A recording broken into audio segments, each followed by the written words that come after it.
دعائیں نصیب سے نہیں بلکہ نصیب دعاؤں سے ملتا ہے، اور کائنات کے سارے معجزے دعاؤں سے ہی تو ہوتے ہیں۔ اور وہ دعا جو منہ سے نکلتے ہی قبولیت کے مراحل میں داخل ہو جاتی ہے، وہ ٹوٹے دل کی دعا ہے۔ بس پھر جو مانگ لیا جائے اس کی عطا میں دیری نہیں کی جاتی، پھر وہ شے بھلے ہی تمہارے نصیب کا حصہ نہ ہو۔ کیا تم نے سنا نہیں؟ تمہارا رب سب کچھ کر سکتا ہے، سب کچھ۔ دعا کی قبولیت آپ کے اندر ہوتی ہے۔ جب آپ کا اخلاص، آپ کی نیت، آپ کی کارکردگی اور اضطراب ایک فریکوینسی پر جمع ہو جائیں تو دعا کی قبولیت یقینی ہے۔ اللہ ضائع نہیں کرے گا تمہاری دعا اور تمہارا صبر۔ ذرا انتظار کرو۔ جب تم سب ختم ہو جانے کے بعد بھی اس یقین کے ساتھ دعا کرتے ہو کہ اس کے سوا کوئی تمہیں کچھ نہیں دے سکتا، جب تم سجدوں پر سجدہ کرتے ہو، جب تم سانس لیے بغیر بے ساختہ اس کا نام پکارنے لگتے ہو، تب وہ تمہیں دیکھ کر مسکراتا ہے، تب وہ تمہارے یقین کا بھرم رکھ لیتا ہے اور تمہارے مان کی لاج رکھ لیتا ہے، سارے وسوسوں کو ختم کر دیتا ہے۔ اس کی مسکراہٹ دکھائی نہیں دیتی، مگر محسوس کرو تو رگوں میں اس کی محبت کا رنگ خون کی مانند دوڑنے لگتا ہے۔ اس سے بہتر لکھاری تو کوئی ہو ہی نہیں سکتا، جو اختیار رکھنے کے باوجود نصیب کے پنوں کو اپنی چاہت سے تمہاری چاہت میں بدل دیتا ہے۔ وہ بادشاہوں کا بادشاہ ہو کر بھی تمہیں سنتا ہے، اور ایک تم ہو کہ فرض ہونے کے باوجود اس کی پکار کا جواب نہیں دیتے۔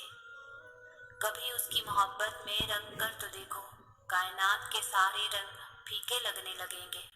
کبھی اس کو سن کر تو دیکھو، کائنات کی ساری آوازیں بے معنی لگنے لگیں گی۔ وہ جس کو چاہتا ہے اپنی جانب موڑ لیتا ہے، چپ چاپ، اور کسی کو خبر بھی نہیں ہوتی۔ بس پھر وہ ایک حکم دیتا ہے اور کائنات کی ساری طاقتیں متحد ہو جاتی ہے۔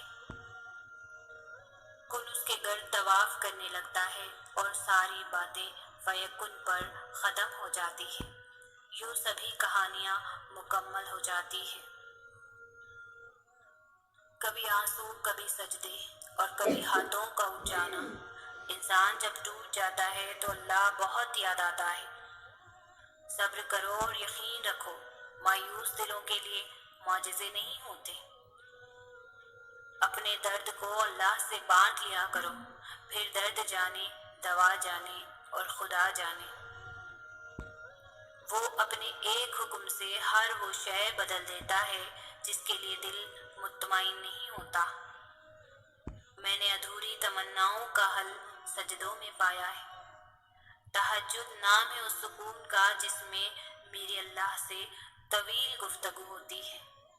ایک وہی تو ہے جو تم سے بیزار نہیں ہوتا، وہ تمہیں سنتا ہے اور بہت غور سے سنتا ہے۔ اللہ پاک اپنے بندے کی طرف کبھی بھی ضائع نہیں ہونے دیتا۔ ندامت بھرا ایک آنسو اور رب آپ کا۔ امید کبھی مت چھوڑنا، کمزور تم ہو، تمہارا اللہ نہیں۔ جب ساری دنیا منہ پھیر لیتی ہے اس وقت بھی اللہ پاک ہمارے ساتھ ہوتا ہے۔ صبر رکھو اور اللہ کے فیصلوں پر خوش رہو، تمہیں بہتر نہیں بہترین ملے گا۔ اللہ نے ہمیں واضح راستے بتائے ہیں، یہ گھاٹے کے سودے ہم خود کرتے ہیں۔ اس کے ایک گل پر حقیقتیں بدل جاتی ہیں۔ دنیا کی ہر چیز محدود ہے، مگر اللہ کی محبت لامحدود ہے، اور اللہ تمہیں یوں خوش کر دے گا جیسے تم نے کبھی کوئی غم دیکھا ہی نہ ہو۔ اگر قسمت کا لکھا ہی سب کچھ ہوتا تو اللہ انسان کو دعا مانگنا نہیں سکھاتا۔ جو آنسو اللہ کی آغوش میں بہائے جاتے ہیں، ان آنسوؤں کا بھرم وہ کبھی بھی نہیں توڑتا۔ سوچ اگر خوبصورت ہو تو اللہ تعالیٰ تقدیریں بھی بدل دیتا ہے۔ اپنے دل کو مضبوط بناؤ اور اللہ پر یقین کرو، وہ تمہاری ہر مشکل کو آسان کر دے گا۔